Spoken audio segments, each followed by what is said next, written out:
Bismillahirrahmanirrahim. Assalamualaikum warahmatullahi wabarakatuh. Alhamdulillahi nahmaduhu wa nasta'inuhu wa nastaghfiruh wa na'udzu billahi min shururi anfusina wa sayyiati a'malina. May yahdihillahu fala mudilla lahu wa may yudlil fala hadiya lahu.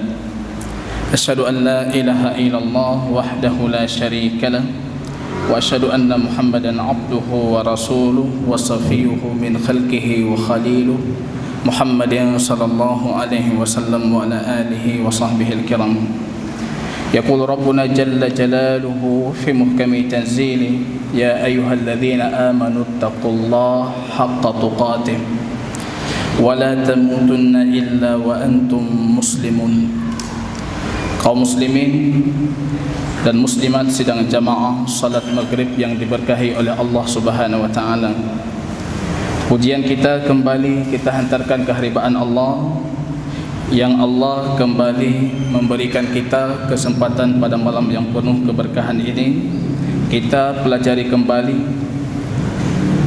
sabda-sabda baginda Rasul sallallahu alaihi wasallam dan firman-firmannya Allah Subhanahu wa taala yang merupakan dua hal ini alat petunjuk kita menuju kebahagiaan dunia dan akhirat nantinya. Salawat dan salam juga kita panjatkan senantiasa tercurah kepada baginda Rasul sallallahu alaihi wasallam yang tidak pernah mengetahui satu kebaikan pun kecuali baginda Rasul sudah menunjukkan kepada kita arah menuju kebaikan tersebut. Begitu juga baginda Rasul sallallahu alaihi wasallam tidak pernah mengetahui satu keburukan kecuali baginda Rasulullah memberikan peringatan kepada kita akan bahaya dari keburukan tersebut. Ini kaum muslimin rahimani wa rahimakumullah. Sebenarnya tadi judul sudah sedikit dipelesetkan kembali. Ini bukan bantahan untuk fatwa yang keluar dari MPU Aceh, dan ini sebenarnya masih dalam rangkaian kajian kita tentang sekte-sekte yang dinisbahkan dalam Islam. Cuma menariknya kemarin ketika keluar fatwa MPU Aceh, kita sedang berbicara tentang sekte Al-Asy'ariyah. Dalam fatwa itu termuat di antara kitab ghairu mu'tabar yang tidak bisa diterima dan tidak bisa diamalkan dan diterima oleh masyarakat. Salah satunya Majmu' Fatawa Ibnu Taimiyah rahimahullah. Saya sendiri sekarang kitab yang ghairu mu'tabar ini sedang berada di sisi saya. Ini kitab ghairu mu'tabar Majmu' Fatawa Ibnu Taimiyah rahimahullah. Yang menariknya dalam fatwa itu bercerita tentang kenapa apa standar ghairu mu'tabar sesuatu kitab. Di situ disebutkan karena kitab tersebut menyelisihi Al-Quran dan menyelisihi sunnahnya baginda Rasul sallallahu alaihi wasallam, ataupun tepatnya menyelisihi Al-Quran dan hadis. Ini yang jadi bahan kajian kita sebenarnya. Kembali kita membaca kitab ghairu mu'tabar. Karena menarik, salah satu ulama Aceh dalam video yang pernah dikirimkan ke saya, beliau mengutarakan dalam bahasa Aceh, Ibnu Taimiyah ini memang sangat dalam, lehuk. Cuma pembahasannya beliau lehuk dan ada bangkainya. Lehuk membangkai. Kalau saya dulu madhabnya Syafi'i, kalau sudah dalam lebih dari 2 kulah la tahmilul khabath. Najis bangkai itu tidak membawa kotoran kalau sudah lebih dari dua kulah. Wallahu taala alam bisawab. Ibnu Taimiyah dalamnya itu luhuknya lebih dari 2 kulah ataupun tidak lebih dari 2 kulah. Ini yang jadi standar kita malam ini. Kita perhatikan apa yang beliau sebutkan. Sesuai tidak dengan ayat Allah, sesuai tidak dengan sunnah baginda Rasul. Saya pernah mengutarakan pembahasan Ibnu Taimiyah ini bukan cuma sosok Ibnu Taimiyah, tapi kita sedang berbicara tentang satu madhab akidah yang dulu dikenal dengan madhab Al-Hanabilah, madhab Ahlul Hadis, madhab para pembawa hadis. Salah satu di antara pembawa madhab ini dan orang paling gencar membantah firqah-firqah lainnya itu Ibnu Taimiyah rahimahullah. Sekarang yang sedang kita bicarakan perbandingan madhab Al-Hanabilah yang salah satu di antaranya Ibnu Taimiyah, Imam Ahmad dan lain sebagainya, dan madhab Al-Asy'ariyah dengan tafwid dan ta'wil yang mereka lakukan terhadap pembahasan asma dan sifatnya Allah. Ini kaum muslimin rahimani wa rahimakumullah. kembali saya tekankan, perselisihan di antara dua golongan ini cuma berkaitan tentang sifat fi'liyah dan sifat dzatiyah semata. Jadi jangan dilebarkan perselisihan.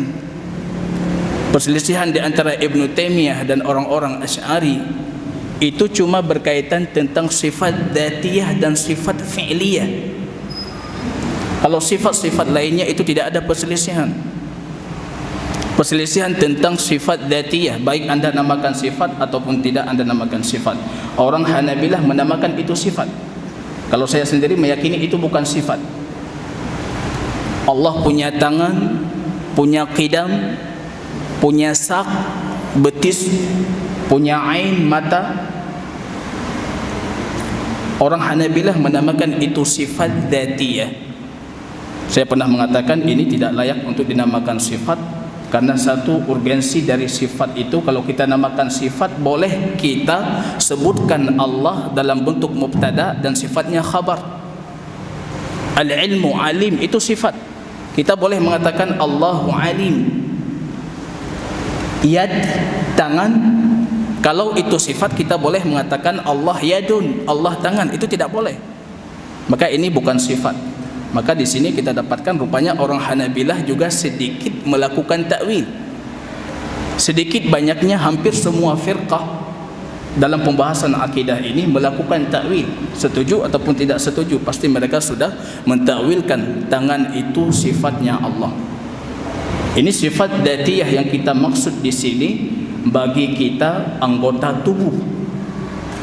Dan sifat fi'liyah yaitu perbuatan-perbuatan yang dilakukan oleh Allah Subhanahu wa taala. Al-istiwa, Allah beristiwa di atas arsy, itu fi'liyah. An-nuzul, turun, itu fi'liyah. Allahu yadhaq, dalam hadis yang sahih Allah tertawa, itu fi'liyah. Allahu ya'jab, dalam hadis Imam Bukhari Allah berta'ajjub, itu fi'liyah. Jadi pembahasannya cuma pembahasan fi'liyah dan dzatiyah. Ini yang jadi pembahasan perselisihan yang perlu kita perhatikan. Ibnu Taimiyah apa pandangan beliau dan apa pandangan para ulama salaf sebelum beliau sampai kepada baginda Rasul sallallahu alaihi wasallam.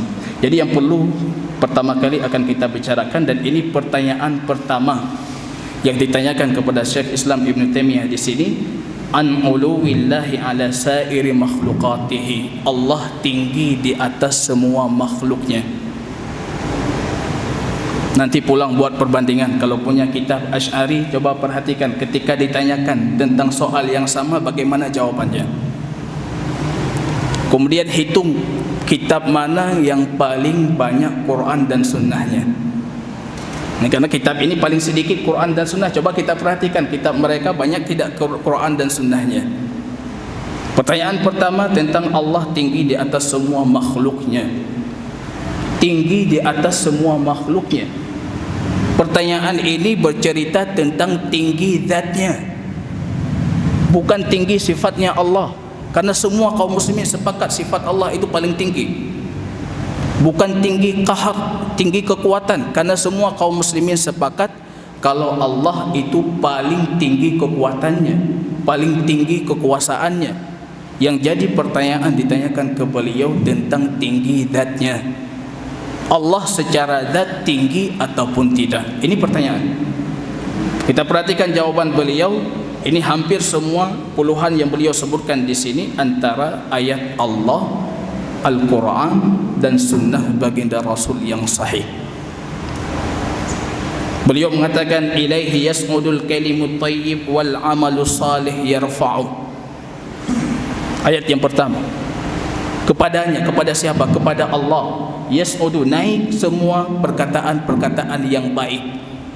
Wal amalu salih yarfa'uh, dan amal-amal salih itu diangkat, ditinggikan oleh Allah.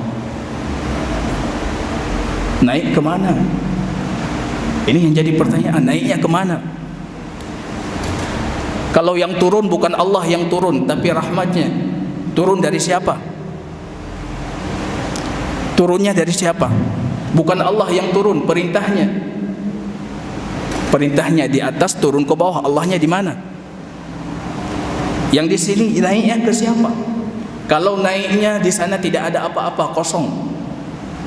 Rupanya di atas tidak ada apa-apa, kosong. Jadi artinya amal saleh itu akan naik dan Allah di mana? Nanti kita khawatirkan rupanya fal'iyadzubillah, Allahnya di bawah, amal salehnya di atas.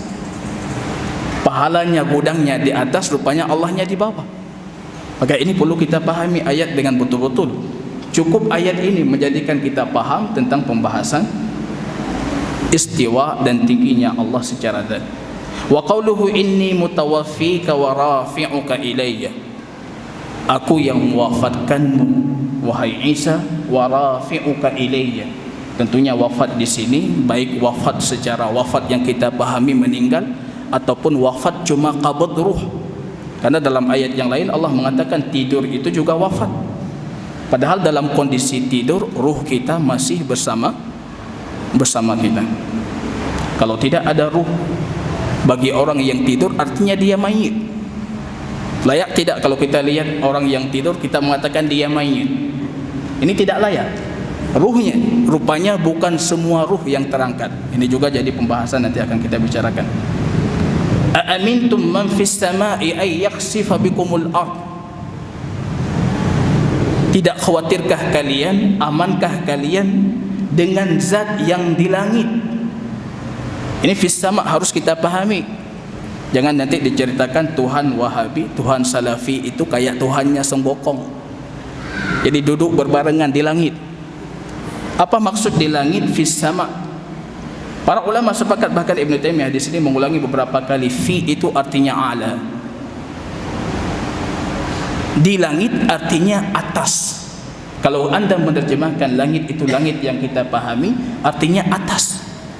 Ijma' ahlu sunnah ba'inun min khalqihi, Allah itu tidak bercampur dengan makhluknya, terpisah dari makhluknya. Tidak mungkin Allah bercampur dari makhluknya.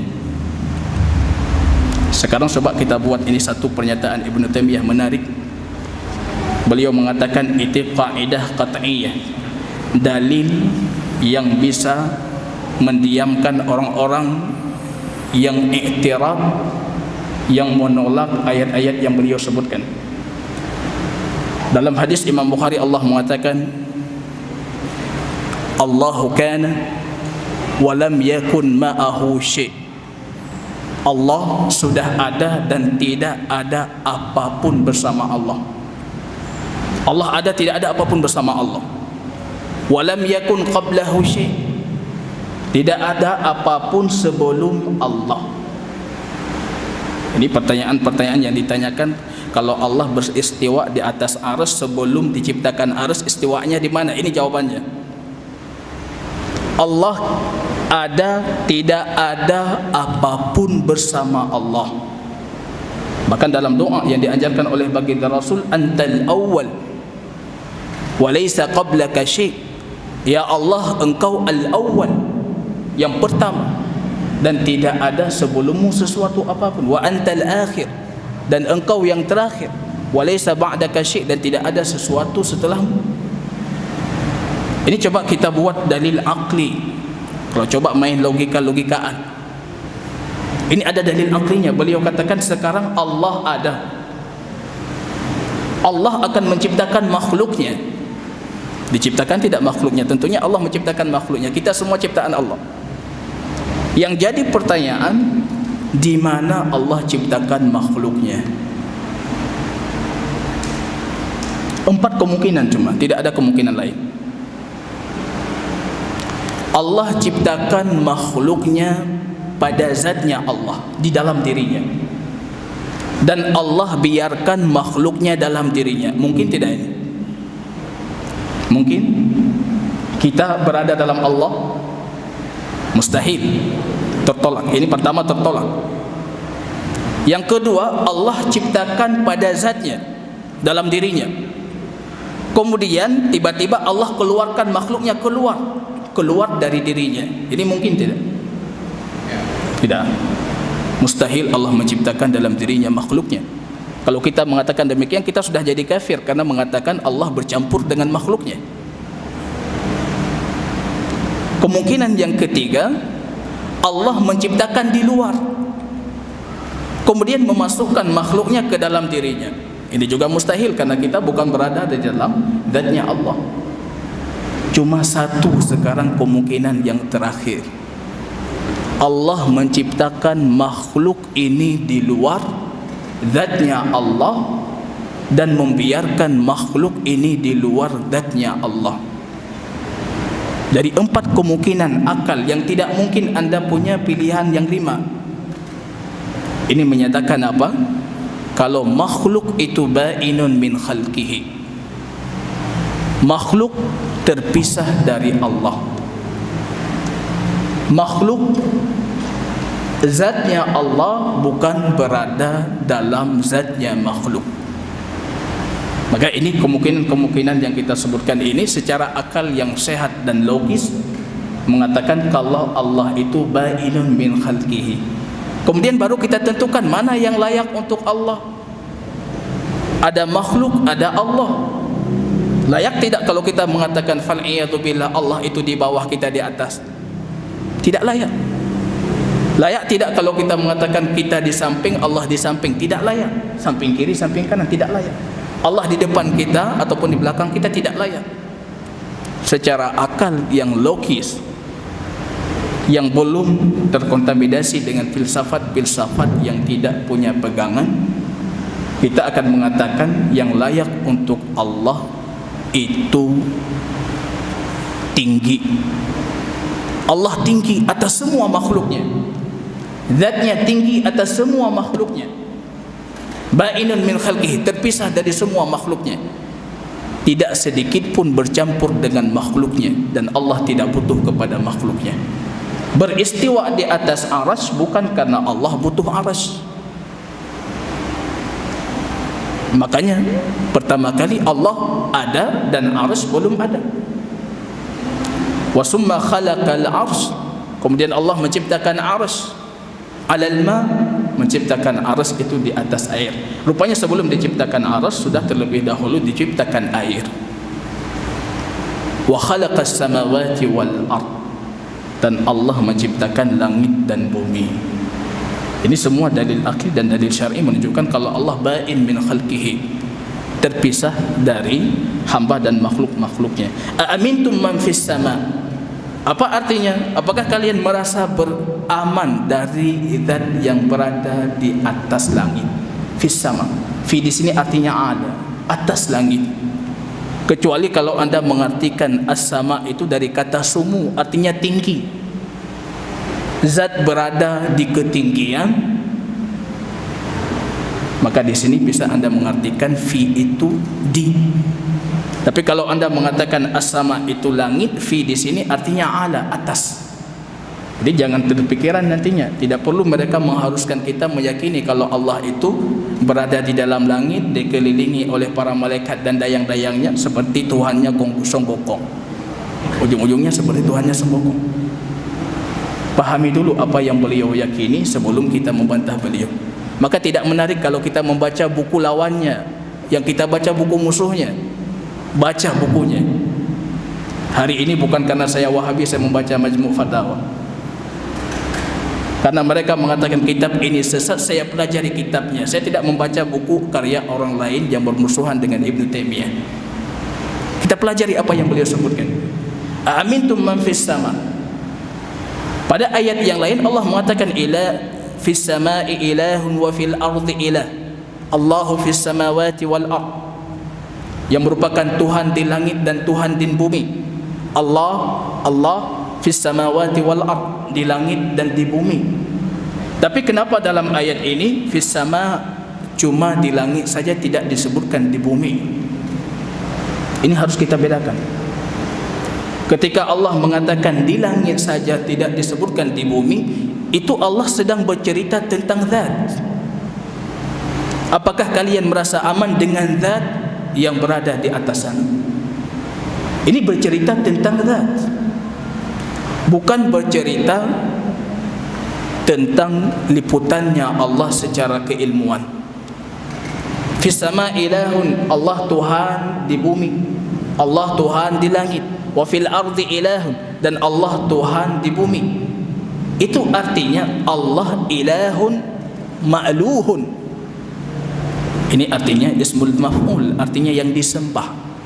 Allah disembah di langit dan disembah di bumi. Bukan Allahnya di langit dan di bumi. Ini bukan bercerita tentang zat, bercerita tentang ma'iyah. Ini menarik, salah satu di antara mereka mengatakan Salafi itu kurang piknik, baca dalilnya cuma 2-3 dalil, kemudian dalil yang lain dilempar. Ataupun dengan bahasa kasarnya, salah satu di antara mereka mengatakan mereka membohongi umat. Baca 2 dalil, 3 dalil, kemudian dalil yang lain digelap-gelapkan, disama-samarkan. Bahkan justru hari ini kita akan perhatikan siapa yang menjadikan Al-Quran ini ayat teka-teki dan siapa yang menjadikan Al-Quran ini petunjuk. Rupanya banyak di luar sana mengatakan ini artinya tidak jelas, kita tidak memahami, seolah-olah Al-Quran itu ayat teka-teki, la raiba fi. Padahal Al-Quran ini petunjuk dan tidak ada sedikit pun keraguan di dalamnya. Maka kalau Allah mengatakan Allah di langit, cuma mencukupkan di langit, itu artinya zat. Kalau tidak, Allah akan melanjutkan di langit dan di bumi. Allah fis samawati wal ard, itu artinya Allah Tuhan, Tuhan yang disembah. Disembah di mana? Di langit dan juga disembah di bumi. Ini bukan berbicara tentang zat, berbicara tentang ma'iyah. Ini bercerita tentang ma'iyah, bercerita tentang kebersamaan. Bersama tidak mesti harus selalu dibarengi. Bersama tidak mengharuskan selalu dibarengi. Maka doa kita ketika kita keluar dari rumah tadi menuju majlis ta'lim, kita mengatakan anta sahibi fis safar. Doa seorang musafir, ya Allah, engkau sahib, rekanku di dalam perjalanan, wal khalifati fil ahad, dan khalifahku, penggantiku untuk keluargaku di rumah. Bagaimana bisa Allah bersama kita dan Allah juga di rumah? Ini mustahil secara akal. Tapi ini maksudnya al-ma'iyah, kebersamaan. Muhammad Rasulullah walladzina ma'ahu asyidda'u 'alal kuffar rahama'u bainahum. Muhammad itu Rasulullah, walladzina ma'ahu, orang-orang yang bersama Muhammad. Siapa yang bersama Muhammad? Bukan cuma sahabat. Kita juga bersama Muhammad, tapi jasad kita tidak bersama Muhammad. Ini ma'iyah, kebersamaan. Tapi bersama Muhammad dalam keimanan, bersama Muhammad dalam syariat. Asyidda'u 'alal kuffar, kita keras untuk orang-orang kafir, ruhama'u bainahum, dan kita saling berkasih sayang di antara bersama mereka. Ta'rujul malaikatu warruhu ilaih, para malaikat ta'ruj, mi'rajnya para malaikat naik, ilaih, kepada siapa? Kepada Allah. Warruh, dan ruh naik kepada siapa? Kepada Allah. Dalam salah satu kitabnya Imam Bukhari rahimahullah, dalam kitab tarikhnya, beliau menyebutkan satu hadis yang diperselisihkan oleh para ahli ilmi tentang urujur ruh. Ketika kita tidur, dalam hadisnya disebutkan rupanya ruh kita itu naik ke atas. In kana tahiran yasjudu inda arsyihi. Kalau kita dalam kondisi bersuci, ruh kita itu sujud di sisi arsy-Nya Allah. Wa in kana ghairi tahirin fa ba'idun an. Kalau tidur dalam kondisi belum bersuci, rupanya ruh kita jauh sujudnya dari arsy-Nya Allah. Ini hadisnya diperselisihkan, sebagian para muhaddisin mensahihkan. Yang menariknya di sini, ruh ketika kita tidur, yang Allah sebutkan di dalam Al-Quran, mutawaffikum, yang Allah wafatkan kalian ketika tidur. Allah wafatkan kita. Kita mayit, maka doa kita bangun dari tidur, bagaimana doanya?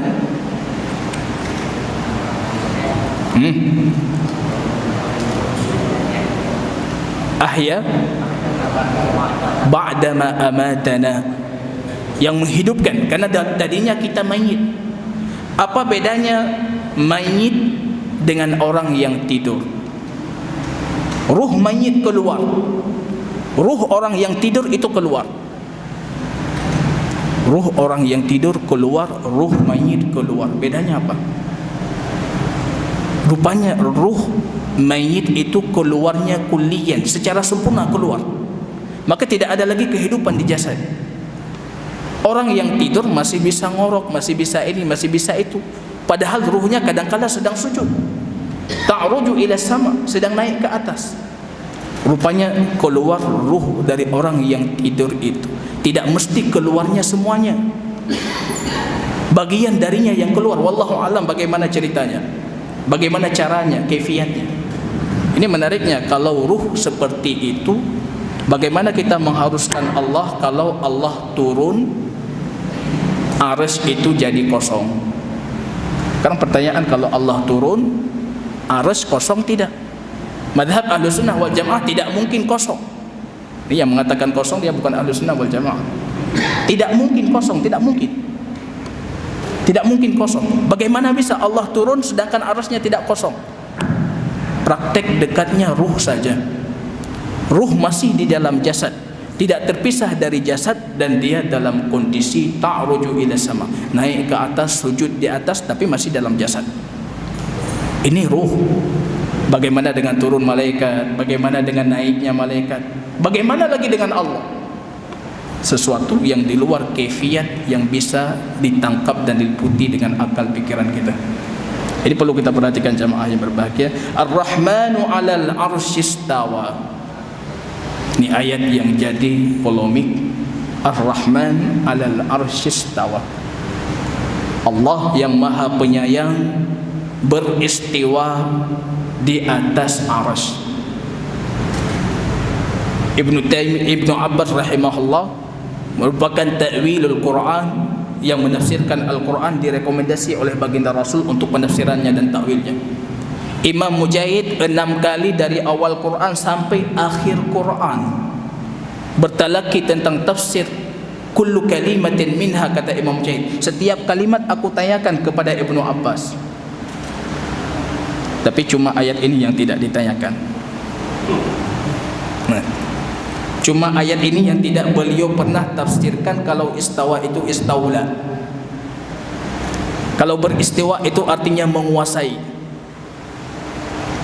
Coba kita perhatikan di mana kita dapatkan satu dari generasi salaf yang tantangan Ibnu Taimiyah pada pertemuan yang lalu, yang menunjukkan kalau istawa itu istaula. Kalau kami cuma beriman lafadznya tapi kami tidak beriman maknanya, teka-teki. Istawa, kami beriman lafadznya istawa, tapi apakah Allah beristiwa di atas arsy ataupun tidak, wallahu a'lam. Padahal Allah sudah mengatakan, masih wallahu a'lam. Ini teka-teki. Ar-Rahman 'alal 'arsy istawa, yang beristiwa di atas arsy. Apa artinya istiwa? Istiwa ala, tinggi. Irtifa, tinggi. Wasu'ud, naik. Naik artinya meninggi. Itu arti istiwa. Maka pada pertemuan pertama saya mengatakan tidak layak kalau Anda menerjemahkan istawa itu dengan dengan Allah bersemayam. Nanti bisa jadi wallahu alam ada perbedaan pemaknaan antara bersemayam dengan istawa. Istawa. Ar-Rahman 'alal 'arsy istawa. Allah yang beristiwa di atas arsy. Ditanyakan kepada Imam Malik apa itu istiwa, beliau mengatakan al-istiwa ma'lum wal kaif majhul. Hari ini datang orang-orang Asy'ariyah mengatakan istiwa ma'lum artinya ma'lum di ilmunya Allah. Apa arti istiwa? Istiwa diketahui. Siapa yang mengetahui? Allah. Kalau Allah yang mengetahui, semuanya Allah ketahui. Kenapa Imam Malik mengatakan wal kaif majhul? Kaifiatnya tidak diketahui. Kalau artinya tidak diketahui, kaifiatnya lebih tentu tidak diketahui. Tapi kenapa beliau mengatakan kembali waqiful majhul? Ini artinya arti kata istawa itu diketahui. Yang tidak diketahui kaifiatnya, kayak ini batal. Ibnu Taimiyah sendiri membantah kepada para ahli tauhid yang mereka mengatakan Imam Malik itu mufawwid. Imam Malik mufawwid, Ibnu Uyainah mufawwid, Sufyan As-Tsauri mufawwid, karena mereka mengatakan al-istiwa ma'lum wal kaif majhul. Ma'lum di situ ma'lum dalam bahasa Arab. Apa arti istiwa? Coba buka kamus bahasa Arab yang merupakan hujjah dan marji'iyah, maka Anda dapatkan istiwa itu artinya ulu, wartifa, tinggi, meninggi, wasu'ud, itu arti dari istiwa. Artinya ma'lum, kita ketahui. yang tidak kita ketahui itu kaifiyahnya. Ya Haman ibni li sarhan la'alli ablughul asbab as-samawati fa'attali'a ila ilahi Musa. Wahai Haman, ini perkataan Fir'aun, bangunkan untukku sarhan, bangunan yang tinggi, la'alli ablughul asbab, supaya aku jadikan sebagai tangga untuk menuju langit. Fa'attali'a ila ilahi Musa, supaya aku bisa melihat Tuhannya Musa. Kalau kita perhatikan dalam kitab Jawahir Tauhid, Imam Sanusi berdalil dengan hadis ini untuk membantah Ibnu Taimiyah. Dalam kitab kita ini, Ibnu Taimiyah berdalil dalam hadis ini untuk membantah Imam Sanusi dan rekan-rekannya. Mereka mengatakan apa? Siapa yang mengatakan Allah di langit itu seperti Fir'aun. Perhatikan dalam kitab Imam Sanusi, dalam kitab Jawahir Tauhid. Siapa mengatakan Allah di atas dan menuju ke atas fakat kafar, dia sudah kufur, keluar dari Islam. Termasuk video terakhir yang sedang heboh juga, dia mengatakan siapa yang mengatakan Allah di atas arasy kafir. Kalau kita perhatikan, rupanya Abu Hanifah dalam fiqh akbarnya, beliau ditanyakan, bagaimana pandanganmu tentang orang yang menafikan Allah beristiwa di atas arasy? Beliau mengatakan dia kafir. Bagaimana tidak kafir? Ratusan dalil yang dia nafikan, ratusan dalil dia tolak, ratusan hadis dia bantah, bagaimana dia tidak jadi kafir? Hari ini justru kebalikannya. Siapa yang mengatakan Allah beristiwa di atas arasy, dia kafir, jangan nikahkan anak kalian. Nah, wallahu ta'ala. Bahkan dalam hadis ini kita perhatikan dalam ayat ini, ya Haman, bangunkan untukku bangunan yang tinggi, aku jadikan sebagai tangga untuk menuju langit supaya aku melihat Tuhannya Musa.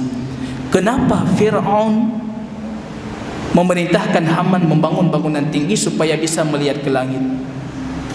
Mustahil perintah ini datang kalau Musa tidak mengatakan Tuhannya di atas. Ketika Musa mengatakan Tuhan aku di atas, maka Fir'aun mengatakan kalau di atas sekarang aku lihat. Ini jangan jadi dalil sebaliknya. Ini jadi dalil sebaliknya. Padahal ini dalil untuk menguatkan kalau Allah itu di atas. Tanzilun min hakimin hamid, turun dari hakimin hamid. Dari siapa turun? Quran turun dari siapa? Dari Allah. Kalau tidak ada apa-apa di atas, jadi dari mana turunnya Quran? Maaf cakap, apalagi kalau kita meyakini Tuhannya di bawah, Qurannya turun dari atas. Ini lebih kekufuran. Fal'iyatubillah. Dan hadis-hadis Mi'raj beliau sebutkan di sini. Hadis A'rabi yang datang kepada baginda Rasul dan dia minta syafaat dan doanya baginda Rasul supaya baginda Rasul menuju ke atas arasy. Dan hadis seorang jariyah dalam sahih Jabir ibn Abdullah ketika baginda Rasul bertanya, Aina Rabbuk? Qal fis sama. Di mana Tuhanmu? Dia memberikan isyarat di atas. Kemudian baginda Rasul mengatakan kepada pemiliknya, A'tiqhu fa innahu mu'minah. Merdekakan dia karena dia itu orang mukmin. Hari ini sibuk mencari hadis ini sahih ataupun tidak. Jelas hadis ini sahih. Kalau untuk menafikan sangat sulit, karena bukan cuma satu hadis ini dalil orang yang mengatakan Allah di atas. Ini coba kita bayangkan, sekarang ada madhab Hanabilah. Dalil-dalil yang kita sebutkan, mereka langsung mengatakan ini semuanya kami imani lafaz dan maknanya. Kefiatnya kita kembalikan kepada Allah. Mustahil logika dan pikiran kita bisa meliputi keilmuan Allah. Wala yuhituna bihi ilman. Dalam surat Taha 110 Allah mengatakan tidak ada satupun yang bisa meliputi Allah dengan keilmuan. Allah turunkan ayat itu karena nanti akan datang orang-orang yang berbicara tentang Allah, yang sibuk dengan arasy-Nya Allah, padahal kontrakan sendiri belum jelas untuk tahun ini. Ini Allah sudah turun ataupun tidak, arasy-Nya seperti apa, seperti ini, seperti itu. Sibuk dengan arasy-Nya Allah. Dalil luar biasa banyaknya kita imani. Ini sudah datang dari Allah. Allah yang paling tahu tentang Allah. Rasulullah paling tahu tentang Allah. Allah beristiwa di atas arasy. Lafzan wa ma'nan. Kami imani lafaznya, kami imani maknanya. Datang orang Asy'ariyah. Tidak layak kalau kita mengatakan Allah beristiwa di atas arasy. Kenapa tidak layak? Berarti Allah butuh kepada arsy. Padahal Allah tidak butuh kepada arsy. Tidak layak kita mengatakan Allah butuh kepada makhluknya. Kemudian kalau Allah beristiwa di atas arsy sebelum Allah ciptakan arsy, di mana Allah beristiwa. Kemudian kalau kalian juga mengatakan Allah turun di sepertiga malam terus berbeda-beda. Ini semua soal-soal ini dijawab oleh Ibnu Taimiyah. Menariknya, kalau soal ini hadir di zaman baginda Rasul, mungkin perkataan Umar cuma satu, ya Rasulullah da'ani adribu unuqahu. Ya Allah, saya potong aja kepalanya. Pertanyaan yang lebih rendah dari ini, Umar meminta dipotong kepala, apalagi pertanyaan seperti ini. Maka coba perhatikan kitabnya Imam Ibn Rajab, Fadlu Ilmu Salaf ala Ilmu Khalaf. Perbandingan keistimewaan ilmu generasi awal umat ini dibandingkan ilmu generasi-generasi selanjutnya. Mereka itu sam'an wa ta'ah. Kalau datang keimanan perkara gaib, mereka langsung mengimani. Sam'an wa ta'ah, tidak perlu dipertanyakan. Apalagi dijadikan iktiraf kontradiktif antara satu dalil dengan dalil lainnya. Beliau mengatakan kalau sekiranya hadhil iktirafat, bantahan-bantahan seperti ini datang di zamannya baginda Rasul dan zamannya Khulafaur Rasyidin, labadaruhu bil uqubah. Yang pertama mereka lakukan, dihukum dulu baru dijelaskan. Kalau datang pertanyaan ini kepada Umar, dihukum dulu baru nanti dikasih jelasan. Kamu tanyanya kenapa? Ragu-ragu. Kalau ragu-ragu langsung dipancung. Tanya kenapa? Minta kejelasan baru dijelaskan. Ini cara mereka.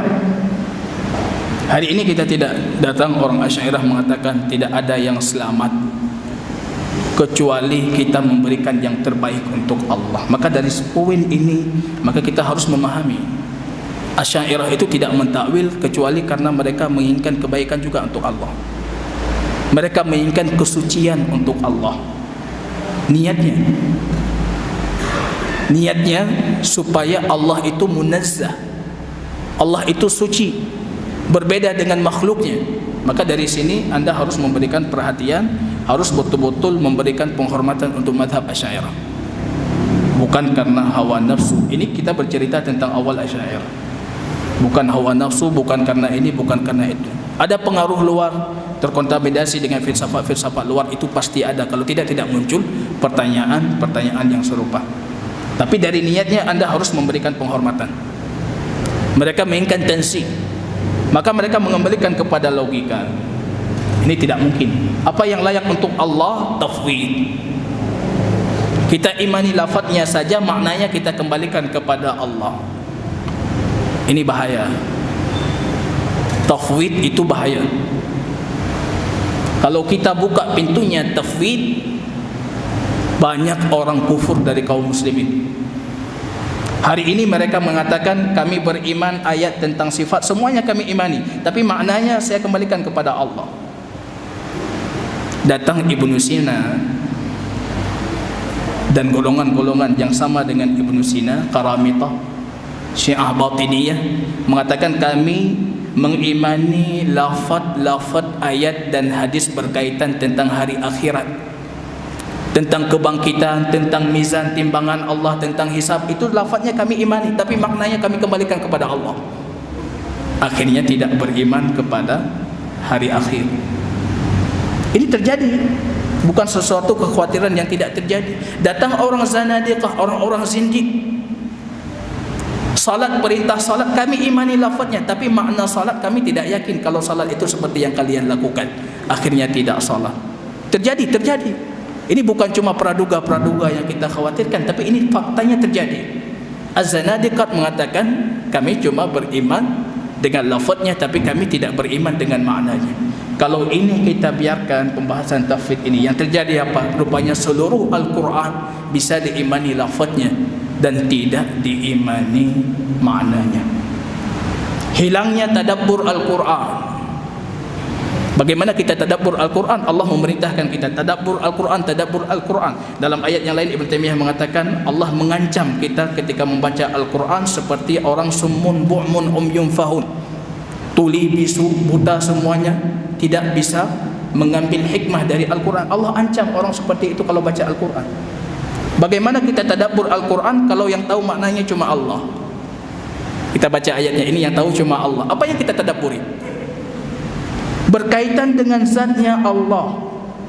Allah yang semua kita ingin tahu bagaimana Allah, yang semua kita ingin tahu tentang Allah, tapi rupanya ayat yang bercerita tentang Allah semuanya teka-teki tidak diketahui maknanya. Ini tidak tahu maknanya. Sudah berkaitan dengan Allah, ini tidak tahu maknanya. Kalau berkaitan dengan makhluk semuanya maknanya jelas, tapi berkaitan dengan yang paling kita cari tahu maknanya tidak jelas. Yang lebih parahnya lagi, mereka mengatakan maknanya tidak jelas. Kalau kita tetapkan maknanya seperti zahirnya, maka anda menjadi musyabbihah dan menjadi mujassimah. Apa tasbih dan tajsim? Ini sudah pernah kita jelaskan. Itu salah satu jalan menuju kekufuran. Sekarang kita beriman dengan makna yang Allah tuturkan membawa kepada kekufuran, tapi baginda Rasul tidak pernah menegur. Baginda Rasul tidak pernah memberikan wanti-wantian kepada kita. Ini bagaimana mungkin? Tidak pernah baginda Rasul negur. Kalau sekiranya seperti yang mereka katakan, kalau kalian mengatakan Allah beristiwa di atas arsy, maka kalian sudah menjadikan Allah seperti makhluk, tentunya akan datang penjelasan dari baginda Rasul. Istiwa itu bukan istiwa yang zahirnya. Datang penjelasan dari para sahabat. Tapi sampai hari ini kita tidak pernah mendapatkan penjelasan dari mereka. Artinya apa? Mereka membawa ayat-ayat dan hadis ini sesuai dengan zahirnya, beriman sesuai dengan zahirnya, dan tidak perlu bertanya al-kaifiyah. Tentang kaifiyatnya mereka limpahkan kepada Allah. Ini firqah yang pertama, bahaya tafwid. Ditambah lagi tafwid itu tajhilus salam. Kalau kita mengatakan ini tidak tahu maknanya, artinya Rasulullah juga tidak tahu maknanya, para sahabat juga tidak tahu maknanya, a'immah yang saleh, yang alim, semuanya tidak tahu maknanya. Ini tajhilus salam. Maka Syekh Abdul Muhsin Ibn Badr mengatakan, kalau kita bermadhab tafwid, setidaknya ada 3 kesalahan yang kita lakukan. Kita mengatakan madhab tafwid itu madhabnya salaf, madhabnya para ulama terdahulu. Ini yang pertama, kita sudah melakukan pembodohan terhadap diri sendiri karena tidak tahu madhabnya salaf. Yang kedua, tajhilus salaf, kita sudah membodohkan generasi salaf. Kita mengatakan mereka tidak tahu, tidak tahu, tidak tahu. Seolah-olah mereka itu wa minhum ummiyun, di antara mereka orang-orang ummiyun dalam surat Ali Imran, di antara wa minhum ummiyun, tidak mengetahui dari kitab illa amaniyah, yang tidak mereka ketahui dari kitab kecuali cuma huruf-hurufnya saja. Artinya mereka tidak mengetahui maknanya. Kita sudah mengatakan secara tidak langsung generasi terbaik umat ini mereka itu orang-orang ummi yang tidak bisa memahami dan tidak bisa mentadabburi Al-Quran. Ditambah lagi beliau mengatakan yang ketiga, al-kadhbu alaihim, kita sudah berdusta terhadap generasi salaf. Perhatikan di dalam kitab Ar-Risalah Imam Asy-Syafi'i. Nanti ada pertanyaan yang lain kepada Ibnu Taimiyah khusus tentang apa pandangan Imam Syafi'i. Dalam kitab Ar-Risalah di muqaddimah, Imam Syafi'i mengatakan nusbitu ma asbatallah li nafsihi wa rasul. Kami tetapkan untuk Allah apa yang Allah tetapkan untuk dirinya sendiri dan juga ditetapkan oleh Rasulnya. Kami tetapkan. Bahkan dalam riwayat yang lain, Imam Syafi'i mengatakan khilafatu Abu Bakar haqqun. Khilafahnya Abu Bakar itu benar dan pasti. Itu pasti benar. Khilafah Abu Bakar benar. Wa dzalika qada Allah inda arsy. Dan itu merupakan ketetapan Allah di atas arsy-Nya. Beliau menetapkan istiwa dan menetapkan Allah itu tinggi di atas arsy-Nya. Itu pandangan yang pertama, tafwid. Tidak ada cara yang selamat kecuali tafwid. Kita katakan maknanya cuma Allah yang tahu, kita imani aja lafaznya. Jadi tidak perlu jatuh ke sini, tidak perlu jatuh ke sana. Kemungkinan yang disebutkan kita tidak terjatuh ke dalamnya, cuma imani saja lafaznya. Ini tafwid. Bahaya seperti yang kita sebutkan tadi, ada 5 bahaya dari tafwid. Pandangan yang kedua, mereka mengatakan takwil. Kita tidak mengatakan maknanya cuma Allah yang tahu, tapi kita mentakwil dengan takwil yang layak untuk Allah. Apa yang kita takwilkan? Mereka mengatakan kita mentakwilkan Istawa itu artinya istaula. Istawa artinya istaula. Allah beristiwa di atas arsy, artinya Allah beristaula di atas arsy. Apa artinya istaula? Istaula itu artinya menguasai. Ini kalau punya waktu kita baca perkataan Ibnu Taimiyah, bantahan beliau. Mungkin di sini beliau sebutkan 12 bantahan. Untuk membantah itu saja 12 bantahan Ibnu Taimiyah. Loh. Nah, cuma anda bangkai baca. 12 bantahan Ibnu Taimiyah untuk yang mengatakan istawa itu istaula. Mungkin di antara bantahan beliau yang akan kita sebutkan, di antaranya menguasai itu artinya dulunya bukan miliknya. Amerika menguasai Indonesia, dulunya Amerika bukan milik Indonesia. Tidak ada cerita Amerika menguasai New York. New York memang miliknya, untuk apa dikuasai? Amerika menguasai Indonesia, Indonesia bukan miliknya. Allah menguasai arsy. Jadi arsy itu dulu milik siapa? Kenapa Allah harus menguasai? Siapa yang merebutan arsy dengan Allah? Kira-kira siapa? Ini kalau kita mengatakan istawa itu istaula, rupanya pegangan mereka satu bait syair dari perkataan Akhtal. Kita tahu Akhtal itu salah satu syair jahili. Jarir, Akhtal, dan satu lagi Jarir, Akhtal, 3 syair Islam yang hadir di masa Islam. Syairnya itu dijadikan hujjah dalam bahasa Arab. Jarir, Akhtal, satu lagi ada yang tahu namanya. Cuma masalahnya Akhtal ini dia Nasrani. Secara bahasa, kalau dia sudah berbicara bahasa Arab, walaupun dia Nasrani, bahasa Arabnya hujjah. Kenapa? Karena dia hadir di awal-awal keislaman ataupun di awal masa abad pertama Hijriah. Siapa yang berbicara di abad pertama Hijriah, bahasa Arabnya itu hujjah, bisa dijadikan dalil. Maka bahasa Arabnya bisa dijadikan dalil. Rupanya bait syair ini sudah dipelesetkan. Kalau tidak dipelesetkan, maka bait syair ini bisa dijadikan hujjah. Summa stawa Bishrun 'alal Iraq min ghairi sayfin wala dabin mihraq. Ini bait syair. Kemudian si Bishr, kita tahu Bishr ini penguasa Irak. Istawa 'alal Iraq, dia menguasai Irak min ghairi sayfin, tanpa pedang dan tanpa darah yang tertumpahkan. Di sini lafaznya istawa artinya menguasai, maka mereka mengatakan istawa itu artinya menguasai. Padahal kalau kita kembalikan kepada yang aslinya dari bait syair ini, kita dapatkan bukan lafaz istawa di situ, istaula. Lafaznya istaula, menguasai, bukan istawa, tanpa dengan adanya huruf lam, istaula. Ini kalau kita kembalikan kepada lafaz aslinya, istaula. Walaupun mungkin Akhtal ini kita tahu Nasrani, akidahnya saja tidak jelas, bagaimana kita jadikan dalil untuk kita jadikan pegangan dalam akidah kita? Semua dalil ratusan kita tolak semuanya, kita akhirnya berdalil dengan satu dalil dari orang Nasrani yang Tuhannya saja belum jelas. Kemudian kita jadikan ucapannya sebagai dalil, dan itu akidah yang kita yakini. Ini diantara tambahan bantahan Imam Ibnu Taimiyah rahimahullah kepada mereka yang mengatakan istawa itu artinya istaula. Kita cukupkan di sini. Subhanakallahumma wa bihamdika asyhadu an la ilaha illa anta astaghfiruka wa atubu ilaik. Assalamualaikum warahmatullahi wabarakatuh.